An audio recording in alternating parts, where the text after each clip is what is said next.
फर्जी एनकाउंटर का आरोप, 10 लाख की रिश्वत का मामला, 2 पुलिसकर्मी सस्पेंड। ये सनसनीखेज मामला सामने आया है दादरी पुलिस के बोंद कला थाने से, जहां गोली चलाने के आरोपी पक्ष ने दादरी पुलिस पर फर्जी एनकाउंटर करने और फिर 10 लाख रुपए ऐंठने जैसे गंभीर आरोप लगाते हुए तत्कालीन सीआईए इंचार्ज और कुछ अन्य पुलिसकर्मियों के खिलाफ शिकायत दी है, जिसके आधार पर 2 पुलिसकर्मियों को सस्पेंड कर दिया गया है। लेकिन गोलीबारी करने वाला पक्ष अभी भी संतुष्ट नहीं है। दरअसल पूरा मामला एक प्रेम विवाह के बाद शुरू हुए विवाद से जुड़ा है, जिसमें लड़की पक्ष की ओर से दंपत्ति पर गोलियां चलाई गई थी और दोनों को घायल कर दिया गया था। इस गोलीबारी की शिकायत दादरी पुलिस के पास पहुंची तो कुछ महीनों बाद गोलीबारी करने वाले पक्ष ने आरोपियों की गिरफ्तारी करवा दी थी। लेकिन उनका कहना है कि गिरफ्तारी के बाद भी दादरी पुलिस ने एक आरोपी को फर्जी तरीके से उसके पैर में गोली मारी और फिर पूरे परिवार को बार बार परेशान करना शुरू कर दिया और इसके बाद उनसे 10 लाख रुपए रिश्वत ले ली। इस पूरे मामले में गोलीबारी करने वाला पक्ष दादरी लघु सचिवालय के बाहर धरने पर भी बैठ गया, लेकिन अब खबर सामने आई है कि उनको वहां से पुलिस ने बलपूर्वक हटा दिया है। अंत में अब आपको फर्जी एनकाउंटर का आरोप लगाने वाले पक्ष, उनके वकील संजीव तक्षक और पुलिस के डीएसपी सुभाष चंद्र का बयान सुनाते हैं, जिसके बाद ये पूरा मामला आपको क्लियर हो जाएगा। नवंबर के मध्य में पिलाना से मेरे मौसी का लड़का था कुलदीप, उसकी लड़की ने प्रेम विवाह कर लिया था उन गांव के किसी लड़के से, और उसने कुछ सामाजिक दबाव में कह लो कुछ भी मान लो, उसने उस पर गोलियां चला दी थी और उसके साथ 2 और आरोपी थे। तीनों आरोपी वो फरार हो गए थे, लेकिन पुलिस ने बार बार परिवार वालों को, लेडीज को उठाते रहे और बूढ़े बुढ़ियों को, मेरी खुद मौसी को भी उठा के ले गए, जो लगभग 70-75 साल की है। तो उनके दबाव में हमारे जैसे संपर्क में आए, हमने उन आरोपियों को मातनेल के पास उनको गिरफ्तार करवा दिया। ये शायद 18 तारीख की बात है और शायद 19 या 20 तारीख को मैं खुद यहाँ कुलदीप से मिलने गया, मेरी मौसी की लड़की सुनीता और मैं दोनों। तो उस टाइम पे कुलदीप से मेरी बात हुई, रमा गंदे आदमी ने क्या कराया, वो उसने नीचे नाड़ कर ली, कोई वो नहीं बोला। फिर थोड़ी देर बाद बोला भाई ऐसे ऐसे करके एक को बोला रात को ले जाके गोली मार लाए, और ये बलवान नैन जो वहां का इंचार्ज है उसके सामने मेरे को बोल रहा है। तो ये बताओ सर, जब पुलिस ही ये काम करने लग जाए, जिससे हमको अपनी सुरक्षा के लिए पुलिस के पास जाते हैं और पुलिस ही ये काम करेगी, तो हम न्याय मांगने के लिए और कहाँ जाए। उन्होंने एसपी साहब को एक शिकायत दी थी कि पुलिस ने फर्जी मुठभेड़ दिखा दी कुछ दिन पहले रानीला पिलाना के आसपास और 10 लाख रुपए ऐंठ लिए परिवार से।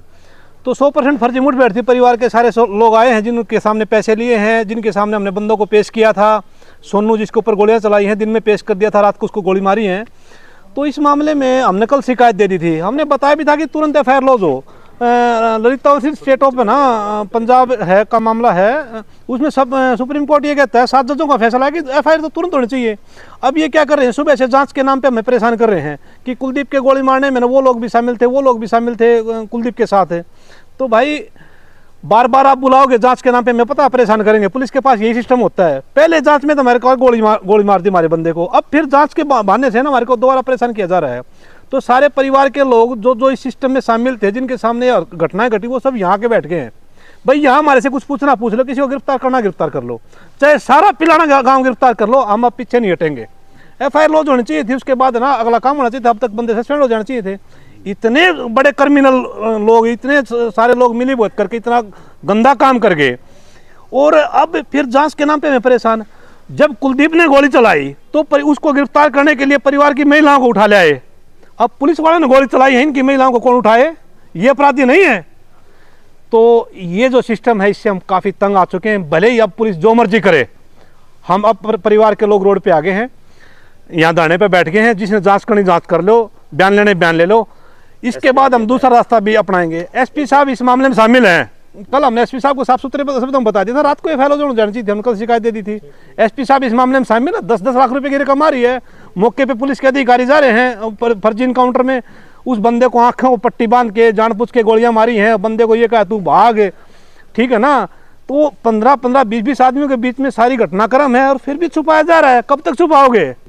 जो आज ये दरखास्त मेरे मार्क हुई है और जिसके अंदर इन्होंने Balwan Singh in charge AVT staff व वहीं पर एक तैनात कर्मचारी के खिलाफ ये दरखास्त दी है और जिस पर मेरे द्वारा इनके विरुद्ध डिपार्टमेंटल जांच के एसपी मैम को लिख कर दिया गया, जिस पर एसपी मैम ने इन दोनों की विभागीय जांच के आदेश किए हैं तथा इन दोनों को तुरंत प्रभाव से सस्पेंड किया गया। और इसमें मेरे द्वारा जांच की जा रही है और जांच के दौरान जो भी तथ्य हैं, तथ्यों के आधार पर जो है कार्रवाई की जाएगी। पुलिस आपने बताया कि सस्पेंड किए गए हैं 2 कर्मचारी, तो क्या इसका मतलब सम्मिलित कुछ ये मामला कहाँ तक सच है? नहीं, ये चीज़ें नहीं होती इनिशियल स्टेज के अंदर। ये तो जो है ना, मैंने जो है जो इसके अंदर आरोप थे और आरोपों की गंभीरता को देखते हुए ये मेरी ऑब्जर्वेशन थी कि इस दरखास्त के अंदर अभी जो है जांच के अंदर टाइम लगेगा, तो इसलिए जो है ना ये मौजूदा यहाँ पोस्टिंग रहते हुए इस जांच को किसी तरह से प्रभावित ना करे, इसलिए मैंने लिखित में दिया, जिसके आधार पर इनको है सस्पेंड किया गया दोनों को और इनकी विभागीय जांच के आदेश किए।